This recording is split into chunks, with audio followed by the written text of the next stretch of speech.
there? Yeah. Okay, so I just actually reviewed this with one of my supervisors. I was going to connect the call to them, but I wanted to provide you with some additional info that they wanted me to communicate to you. I was just having a chat with them. So they did mention that we can start up a claim for you, so that's not a problem. I can start up a claim, right? We can always start up a claim. But they did mention, and they'll advise you of the same info, is that how it works for this type of situation, or the information you've given me, is that you'd have to have like whatever shop you want to choose, like run an inspection first. Okay, so you guys don't choose the shop? I choose the shop? You choose the shop always. We Okay. don't choose it for you. Okay, but I'll stop you for a second. Is it Tina? Sure. Yeah, that's correct. Tina? You got it. Okay, I just kind of put you on the speakerphone before you came back because I wanted to tell you I'm recording now, just to be sure, and I'm not just recording, and I hope you guys are recording.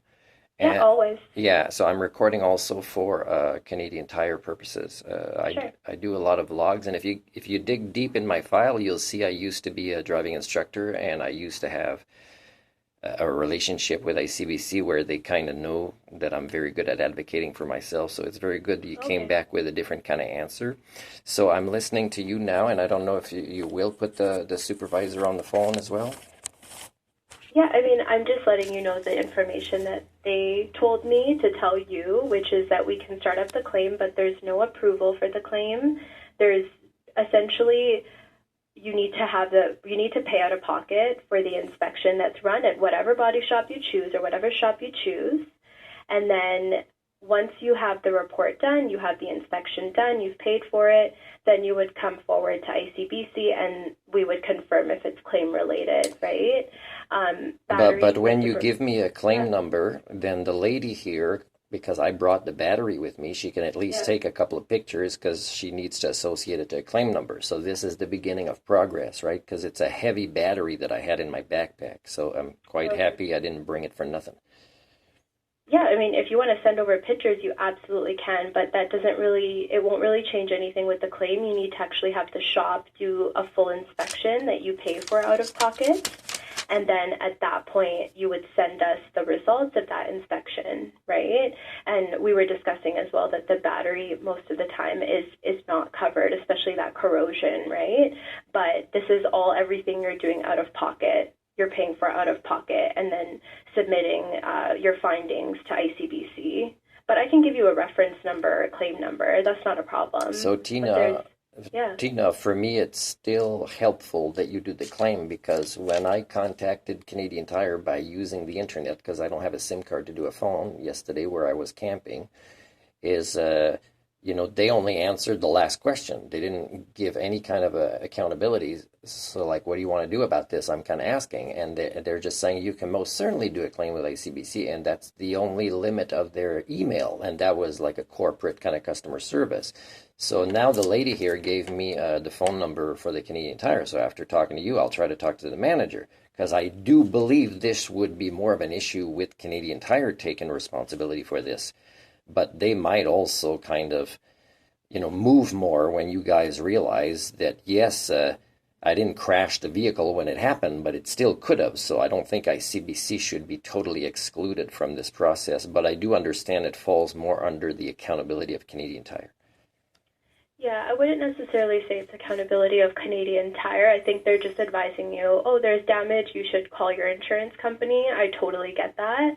And like I said, I can create the claim as a reference number. Again, there's no approval, there's no coverage at this point, but you can bring forward all the results you have from the shop, like of the inspection, and then we can go from there. Yeah, and I would hope that they would not charge me for this. Like, let's say I go switch the battery today and bring it there next week, then they would, do it themselves without charging me and send it to you if you want it. But I mean, I'm hoping that they will do a lot of this themselves. So again, it's helpful that ICBC is involved in some way.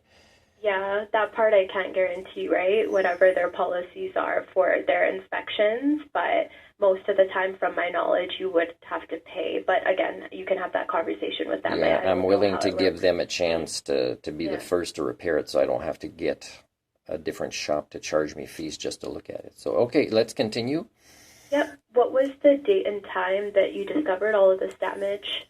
So I discovered it, today is the 31st, the morning of the 30th, yesterday, because yesterday my vehicle wouldn't start, and I wasn't working yesterday or today, but it was a day where I wanted to go do errands like laundry that I was backed up on.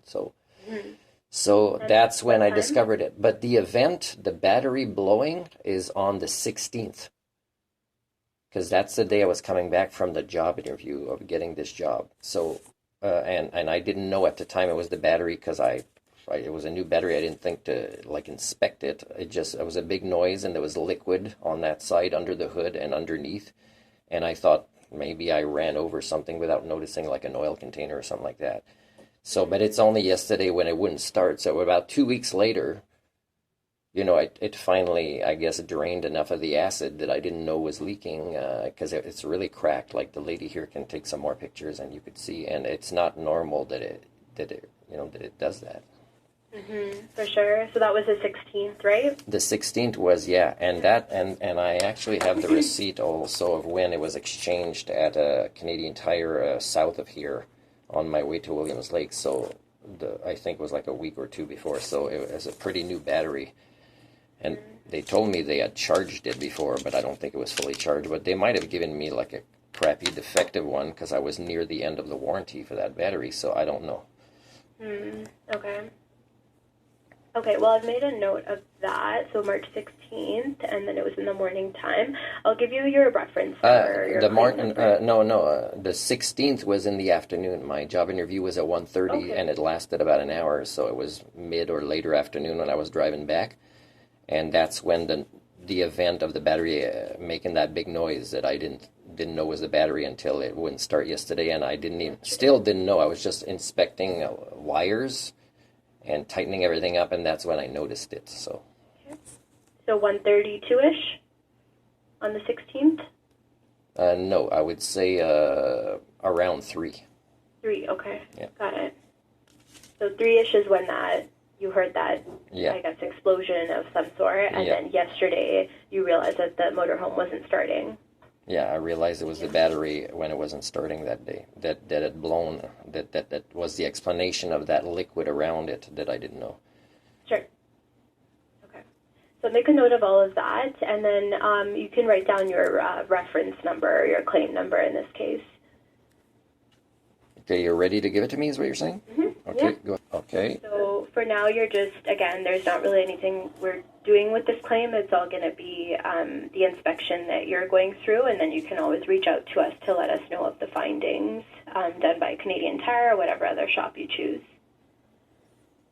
Yeah, okay. Yeah, that's good enough for me for now. And, okay, thank you. And can I give you a bit of feedback? Sure. Okay, so, you know what I mean by assumptions, right?